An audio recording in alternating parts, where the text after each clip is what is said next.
Bismillahirrahmanirrahim. Esselamu aleykum ve rahmetullah berekatuhu. Gözəl analar, bu şeirimi mən sizlərə həsr eləmişəm. Allah bu dünyada olan bütün analarımıza can sağlığı və dünyadan köçən bütün analarının Allah Subhanahu taala axirətdə yerini cənnət eləsin inşallah. Yenə halım yaman olub ayana, xəstələnib mən yatağa düşmüşəm. Həkimlər deməyir mənə dərdimi, deyəsən mən yaman dərdə düşmüşəm. Ürəyim ağrısı olubdur yalan, indi də öskürək verməyir aman.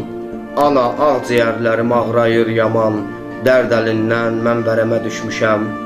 Bir kəsim yoxdur burada halıma yana, səni çağırıram dada ayana. Qoyma bağrımın başı o tutub yana, yana yana mən bugünə düşmüşəm. Nə müddətdir nələr çəkdim qəfəsdə, Əzrail mənimlə giribdir qəstə. Sağ canımı ağrıtdı, eylədi xəstə, oğlunam indi də xəstə düşmüşəm. Ana, oğlun Samirəm, yenə könlüm qubarlanıbdır. Qara bulud kimi qəlbim dolubdur, qəm yemə vaxtıma çox az qalıbdır. Sənin hər ayına çataram ana, əlinin hənası olaram ana.